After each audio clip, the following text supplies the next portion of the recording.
science and marriage and politics and chemistry, and if we could just get at those truths and implement them in our lives, then we would be better off. But that's not the way it is today. Our government has taken over, and our schools have become indoctrination center. social engineering. No, thank you. Years ago, there was I stumbled upon I'll have one more. You're gonna give me the whole plate. I was- Zakaria, very liberal. Guy named who? Reed Zakaria. He's a liberal writer and so on. He was on But he's billed as and an another atheist, fellow, but I didn't get the name. order grades. Had a two-minute dialogue discussing the irrelevance of the Constitution, written by old guys who didn't know what this plan was gonna look like. And they were in favor, in the beginning of their discussion, about amending the Constitution and modifying it. And then at the end of this conversation, they said it needs to be scrapped. You scratched it. Well, let's say something about that. These aren't just some wackos or far out. This is the majority of our legal and political institutions today believe, if don't openly say, that the Constitution is an outdated, outmoded system set up for an 18th century agrarian society and suited only to govern such. But because, they didn't know anything about computers or jet planes or anything back then. But that's not true. The Constitution, as the Founding Fathers, they addressed that way back 230 years ago and said the Constitution is not about modern science and so on, it's about human nature. It's about controlling human nature and not letting, because it is the nature disposition of almost all mankind, that if they get a little bit of, and women, if they get a little bit of power, as they suppose, that they'll begin to exercise unrighteous dominion. We got to control it, and that's what the Constitution is all about, is controlling the natural tendency of people. Yes? In our lesson for today, Hamilton wrote about that very thing. What did he say? He said that it's built within man to want to have the power. And he said even if they're good, it's there for them to want more. And by the way, I love Hamilton, but it takes one to know one. He was one that was really in strong favor of a very, very strong national government. We needed that then. And we needed people like George Mason and Thomas Jefferson that were AntiFederalists. We're not going to talk about this anywhere else, so I'll just mention it right now. When the Constitution went out to be ratified, the people who were in favor of ratification of this stronger national government were called Federalists. And Alexander Hamilton started the Federalist Party, by the way, after that was our first political party after Washington was elected. And the ones who they weren't against the Constitution, but they were against the Constitution without a Bill of Rights. And those we call the Anti-Federalists, people like George Mason and Thomas Jefferson. Well, and they wanted it weak too. Pardon me? They wanted the central government much weaker than the Federalists. They wanted it. They didn't. No. They didn't want this new powerful national government without a Bill of Rights, because the Bill of Rights was to limit the national government. That, as you're going to learn here in another week or so, the Bill of Rights only limited the national government to begin with. States legally could still. You didn't have freedom of speech or religion or the press unless it was in your state Bill of Rights already. They could torture, they could. You didn't have to have trial by jury and so on unless. Okay. Now, and wasn't Hamilton We've the changed one that now. that when he was selling the Constitution was saying, "Oh, the General Welfare Clause is very limited. No means a blank check." And then as soon as it was done, he was like, "Oh, well, the General Welfare Clause, Yeah, but that's the way we are, all of us. That's what he explained. Yes, he did. Yeah. He did, but yes. I was listening to AFR, American Family Association, on the radio, and they were talking about attorneys, and they were talking about getting law degrees. They said the Constitution not required to read of attorneys any longer. They don't even read it when they go to law school. I am embarrassed to say that I graduated from law school without ever reading the Constitution. He said a few Christian colleges are required. Other than that, they don't even. Yeah, and one of the main reasons is in law today, we talked about this before, but we're studying precedent, we're studying case law, and so on. And I can remember in constitutional law classes, saying, "But what about the Constitution? It says so and so." And Dean Lee, who's a great guy and a believer in the Constitution, and so on, he would say, "Mr. Grashel, the voice of the Constitution," or whoever else said that. Mr. Harmer was another one. But then he got serious and he said, he said, in so many words, he said, if you want to be a successful or at least a rich lawyer, you're not going to be able to be, if you're just preaching the Constitution and so on, then you're not going to win your cases and so on. You're going to have to go according to case law. If you want to be a successful judge and not be overturned by higher judges, you've got to go along with case law, with precedent, and so on. And that is true if that's your only goal, is not getting overturned as a judge. But if your goal as a judge is justice, Be true to your oath, maybe? then be true to your oath to uphold the Constitution. We make them swear in the Constitution. We make all high officials, national and state, swear before God that they will uphold the Constitution and defend it against all, and yet they don't do it. Clinton said, infamously one time. Which one? Hillary? No, this was Bill when he was president. It was in the way, and he said to his cabinet, he said, well, you got to find a way around the Constitution. And George W. Bush infamously said, it's just a GD sheet of paper. Well, it is the rule of law. It is what has made America great, not just politically, but to prosper. Yes. Mercer was a founding father, and he said, I'm not going to correct you, but he said, it's not just a piece of paper. It's a guideline for selecting men who will enforce it. Yeah, and I would go so far to say, it's just my personal opinion, these are God's legal and political principles for an imperfect world that we have here, and they're inspired, and they have proven to be. It's now the longest running Constitution ever. It has certainly proven to be more successful than any other, because the whole purpose is to create and maintain an atmosphere of freedom where people can prosper and benefit from the fruits of their labors and so on, and be free to do whatever they darn well please, as long as they don't hurt other people. And it's turned out to be a great system that I'm not saying any one of those 55 founding fathers, none of them understood it, but they came together with something. They came up with something that, yes, Rudy. I was just curious, when we say it's the longest lasting or living Constitution, so to speak, I mean, we've just sat here and talked about how the federal government has violated everything. Our president scoffs at it, says it's just a GD piece of paper. And I mean, how can we call it alive when the very limits that it was meant to be are so far gone that... And are we wasting our time here, for example? Are we, Yeah. I don't We know. need to get out and, I don't know. On an individual basis, no, we're not wasting our time, for sure. Because these are eternal principles. They're not just for Americans, but for all flesh, for all mankind. They should be established forever. There's no question, anything more or less than this cometh of evil, as far as I'm concerned, and it is the basis of the rule of law. So, but maybe we'll fail. Maybe America will fall eventually, but if it does, then we're back to square one again. Jefferson said, and others said, that once you lose certain freedoms, you don't ever get them back, but by bloodshed. And maybe that's what it'll come to. And maybe we'll have to have another revolution. Maybe we'll end up with world government and the ashes. But ultimately, the time will come when maybe our children and the next generation is going to have to rebuild, and they will understand correct principles and can implement those correct principles. Maybe we'll be able to turn it around here in America. We don't know. We have to do. I don't want to be against any other nation in the world, but America and the U.S. Constitution is, as George Washington said, the hope of mankind, at least legally and politically. We could argue about monetarily and religion and families and some other things too, but legally and politically, the U.S. Constitution is, and those principles are what have worked so well, and that we need to get back to. At least that's what we believe, and that's why we're doing this right here. It's pointed out too that our Constitution, when we formed it, was formed with God as the head of everything.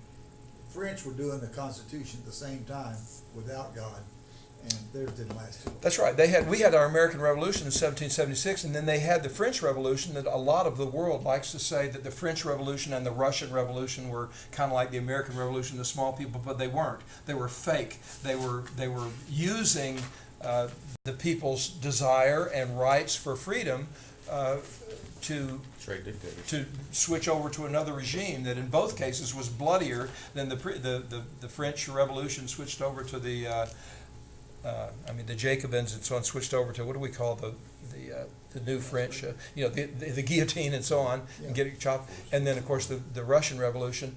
The American Revolution was different. The American Revolution was based on, and somebody said it here today, it's amazing you had those 55 men, and to have them to put first freedom and the American people. Well, not just their freedom, like the one guy said. I mean, if we don't get this right now, that's why I'm here, because I got 3 girls, and I don't want to be an old, withered, wore out man whenever the bottom finally drops out. You won't be. You It won't doesn't be. seem like it. But I sure want to educate as many people as I can, because the amount of tyranny we're going to have is the amount of tyranny we as the people tolerate. Yeah, none of us know exactly how it's going to come down. It may be really, really bad. It may be that we'll be able to have a slow transition and so on.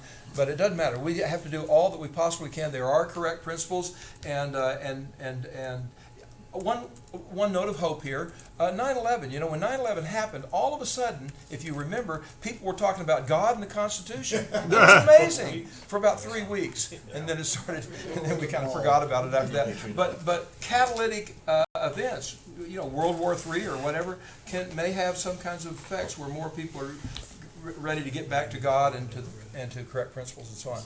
There was a preacher, Burnett, in 1803. He made an admonition. He said, if we don't pay attention to what's going on, we're going to lose it. He said, don't be the one for your grandkids to come back and say, what did you do wrong back then? This was in 1803, after it just barely got started. Yeah, and we all know that not everybody can run for Congress or county judge, although I wish somebody would run for county judge here. but we can donate, we can get out and knock on doors, we can work to get people a recall statute here in Texas so we can get rid of some of them quicker than waiting for the next election and so on. We can get involved. We have families and businesses, and we have to spend time on those things and so on. But we have to find some way, somehow, each of us, to do our duties as citizens. And there's a time and a place for everything in our lives. It ebbs and flows. Sometimes I can take more time right now than I could when I had 12 kids at home and That'd be a reason trying to make a living. Home, don't you think? Pardon me? That would be a good reason to get out of the home, I would think. 12 kids. Right, but still I was out of the home not doing politically. Well, that's not true. I was doing non-income producing political things. Well, we're done for our federalist system, which are sovereign states. It's just that the national government is getting away with usurping the power of the sovereign states right now. If we obey the Constitution, we get rid of about 2/3 of the expenditures of the national government and go back to a lot more freedom and prosperity. Any questions? I'm sure we're out. Any questions? Yeah, one comment. The Secretary of Defense the other day made a comment, he's gonna get rid of all the excess admirals and generals in the military. Already did. Anything above two stars. He's already done it. And they're gone. Yeah, why do we even have 4 stars around anymore? When you don't have a world war going on or something. You walk the halls of the Your military. Pentagon, Pardon? I think when you walk the halls of the Pentagon, you can see a lot of gold that just really looks excessive.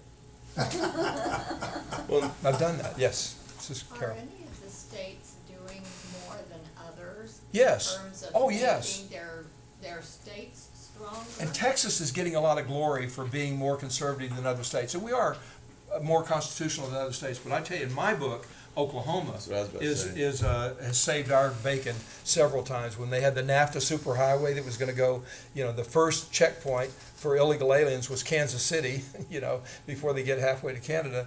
And the state, and Perry and his Department of Transportation guy, who was a tyrant, he's dead now, but they were letting it go through, and they were going to have this Trans-Texas corridor that was being all sold to the international bankers. And they were going to do it here in Texas, but Oklahoma legislature, they said, you can do it there in Texas, but I-35, the NAFTA superhighway stops at the Texas-Oklahoma border. They saved our bacon there, and they've recently, got constitutional carry. They've got Oklahoma in my book, but it's a lot smaller state, so it doesn't get as much Utah press. has their own dual currency standard. down Utah, that's the South only thing I've Dakota lobbied does on too, since we and no moved away property from tax. there. Texas is number 16 in the conservative states. Is it? 18. But I think, why can't the Congress and Senate, the people are sitting there from year after year after year, and I think that's where the corruption starts. Yes. That's where is the problem. Term limits. Term limit has to be there, because all these laws which we are looking at it, the corruption of the Congress. Because if they are sitting up there they think they own this.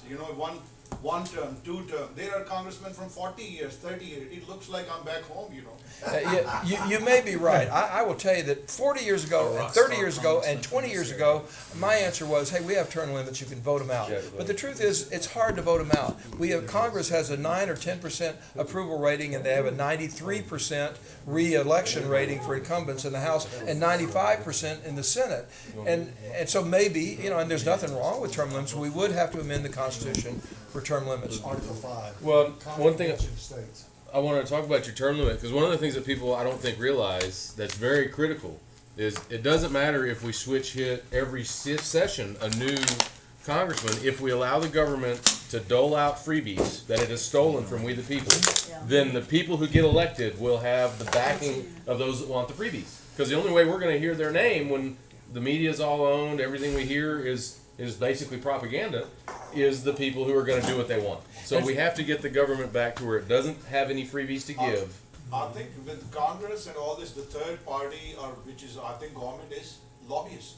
I think they are the one who's created major problems Well, for us. lobbyists are, but they're just doing whatever they it's a can for their own reaction. deal. The bottom line is, it's still our responsibility. We're letting them get away with it. It's my fault. It's our fault collectively, But if we have them elected more often, then we will literally go bankrupt, because right now, if you run for the Senate and you are a senator, then you get your salary for the rest of your natural life, and then your wife gets it, or your husband gets it after that. Just 20 years ago, I ran for Congress 20 years ago, you had to be 3 full terms. Now 1 full term, and you've got a lifetime. So how do we change that? How do we change those consequences? Oh, the way you change every other kind of law that there is. You get the right people to obey the Constitution, you get them to pass the right kind of laws Get and enough so on. people to care. You get enough people here that understand correct principles, and You gotta be willing to. to be specific, we have someone like Louis Gohmert right now, who's considered probably the second or third most conservative guy in the U.S. House, and yet he voted for indefinite detention,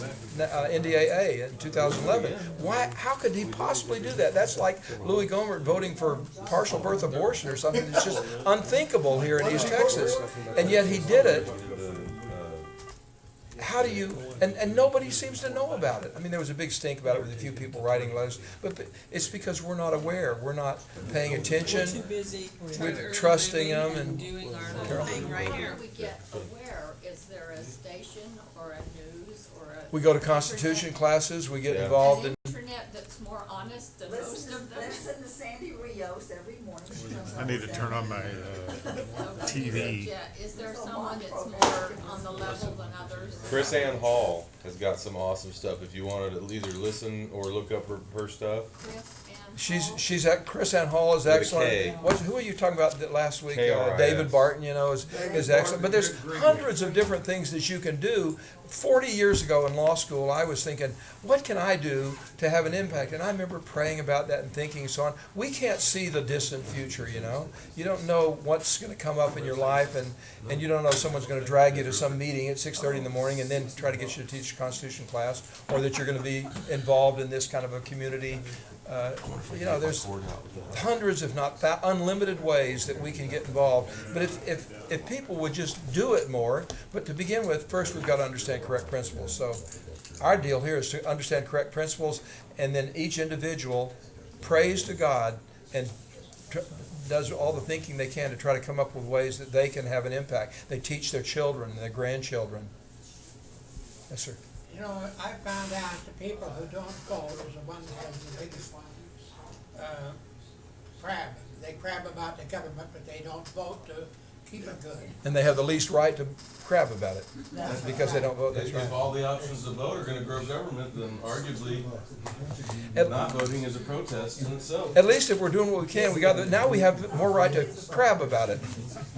Because You realize though, we just learned from our Sunday morning lesson that Barak actually means benevolence. That's where the word came from, and it's translated today as Barak, means benevolence. And he is benevolent, he's giving our country away. yeah, he's really good to people that are, to answer that question again, I was praying 40 years ago. We just stumbled into this radio set. My partner and I own K-Talk Radio up in Salt Lake. and it's 24-hour talk radio, you know, and we'll never sell it because we've got to save the world, right? We're in there, and we've got some pretty radical constitutionalists, and we got some nuts on there too. My partner runs the You show. won't be on there yet. I'm still on there once a week, but what I was going to say, what I would say is, I never dreamed that I would be involved in radio. It's just that, you know, fell into that because of doing some other stuff, and a guy contacts me, says, let's go, and we got a group together that ended up buying the radio station from a guy from a good deal, and then it was losing money, and everybody was dropping out, and my partner and I stuck with it, and all of a sudden we owned a radio station, you know, and we never would have dreamed of that. And there's no question, I tell my partner, we got to do the right thing here. This didn't just fall into our hands by luck, you know. It was an answer to prayers. And there's not one thing that's going to solve all the problems in the world, but all of us individually, you know, the more people that are learning and understanding correct principles, there are ways that all of us can have impacts on, if nothing else, certainly our families. You know, I got 45 kids, grandkids. That's it. So that's. I'd like to say something about Commissioner's Court today. Yes. You were looking for a place for information. Yes. At Commissioner's Court today, this guy was in court. He's been doing Smith County Justice. He comes down fairly regularly from Michigan. He was broadcasting from his phone, and he had 771 people watching live all over the world. So he's got a big following. He's got like 100,000 followers or 200,000, some huge thing. But anyway, 21,000 followers. So it's on the internet is where you find that. Yeah, yeah. that's your And best. then And you learn how to do that. you got to learn alternative medias, guys. Anything you're getting on cable TV is a lie. Yeah, Chris It Anderson. really is. Sure, Chris Anderson. Newsmax closer. Well, that's closer. Yeah. That's right. But I look up when I gotta look at something. and then Chris Ann Hall. I don't know who's paying for all this stuff, but there should have been good hosts Yes, providing. thank you. That, for the record, that the Moss must be doing The whole that. time, I want some more of those. They're melted. For the oatmeal cookies are awesome. I ate one too many. But yeah, there's Chris Ann Hall, and she's actually come here and done training for our sheriffs, and they've actually gotten continuing education credits for it. But she lost her job doing law in Florida because they wouldn't let her go teach Constitution classes on the side, and she said, "Well, screw y'all, I'll go do this full time." And she's taught Constitution classes to state legislatures in like 7 different states, where she's actually teaching the legislators and their staff the Constitution. And the thing is here is one of the things we can do is exactly what Tom's doing, is teach at our own level to our sphere of friends. Yep. And our families. And then show up at Commissioner's Court or City Council tomorrow at 9 o'clock. They're doing that. Yeah, this same group is going to be doing a fully informed jury, passing out stuff for jurors down there. That's an excellent way to get people to understand some correct principles. This calendar, the Homeland Owners Association calendar has like today was Commissioner's Court. It shows you the agenda of what they're discussing, and tomorrow is City Council. And then next Tuesday is Commissioner's Court again, and then TISD. It's just showing up and being aware and speaking out when they're not doing the right thing. I meant to mention, we have a copy of the movie for anybody who wants one, so if you want to take them and use them for family home evening or, you know, whatever. I got one, could I have an extra copy?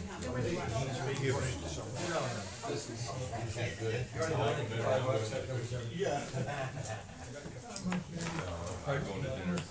They're free. They're paid for. We did last week.